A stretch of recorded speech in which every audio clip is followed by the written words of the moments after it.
Messieurs les Présidents, Mohamed Ould Cheikh El Ghazouani de la République islamique de Mauritanie, président en exercice de l'Union africaine, Azali Ansoumani de l'Union des Comores, Adama Barrow de la République de Gambie, Oumarou Sissoko Embalo de la République de Guinée-Bissau, Brice Clotaire Oligui Nguema de la République gabonaise.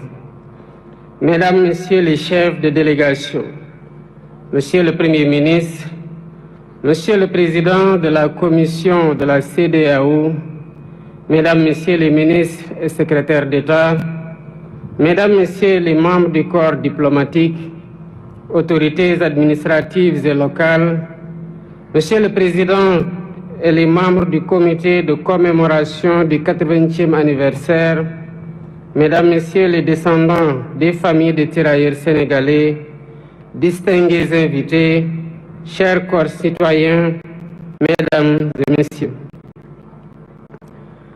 Avant tout propos, je voudrais vous remercier chaleureusement, mes chers frères présidents Ghazouani, Azali, Barrow, Embalo et Nguema, d'avoir bien voulu rehausser de votre présence cette première édition de commémoration de l'histoire tragique qui s'est déroulée ici à Thiaroye il y a 80 ans maintenant, malgré vos agendas chargés.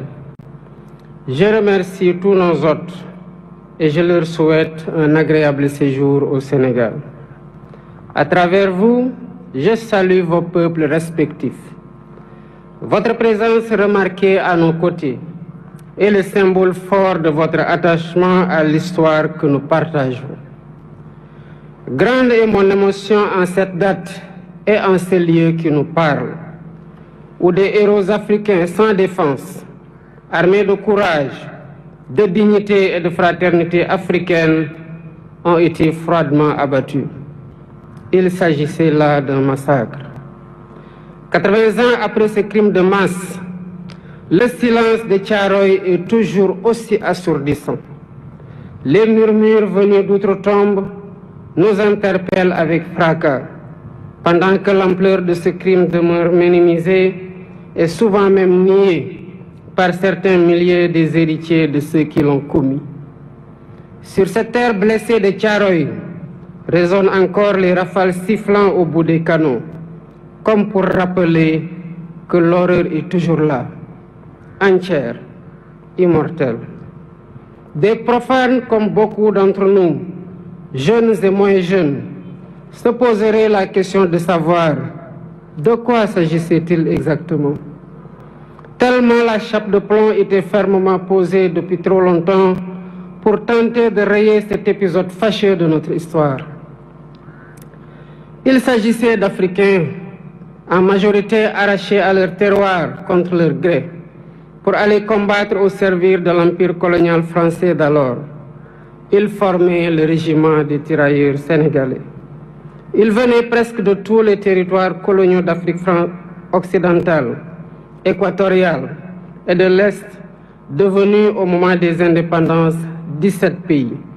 Ils étaient du Bénin, ils étaient du Burkina Faso, du Cameroun, des Comores, du Congo, de la Côte d'Ivoire, de Djibouti, du Gabon, de la Guinée, de Madagascar, de la République centrafricaine, du Sénégal, du Tchad et du Togo.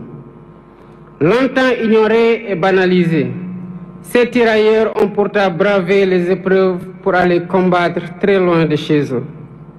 Des conditions de voyage éprouvantes, entassés dans les cales des bateaux, aux champs de bataille où ils ne portaient que des tenues simples sans défense, jusqu'en 1943, quand les Américains les équipèrent, les tirailleurs ont tout sacrifié. Ils ont donné de leur jeunesse, ils ont donné de leur sang, ils ont donné de leur chair pour la liberté et pour la paix dans le monde. Excellences, Mesdames et Messieurs, malgré les pertes énormes sous les balles nazies, les faits d'armes du régiment des tirailleurs sénégalais sont incontestables et ont grandement contribué à la victoire des Alliés. Qu'il s'agisse entre autres de la libération de la Tunisie, du débarquement à l'île d'Elbe, de la libération de Toulon et de celle de Paris, ils ont tenu leur rang en combattant de manière acharnée, parfois jusqu'au sacrifice suprême, pour conquérir une localité ou tenir une position. Ils méritent tous les honneurs, ils méritent notre respect, ils méritent notre admiration. Mais la suite de l'histoire est à l'inverse de ces immenses sacrifices consentis. À la place d'éloges et de reconnaissance, l'ordre fut donné de neutraliser ceux qui avaient enduré la ségrégation dans les prisons allemandes et la rigueur de la capitale.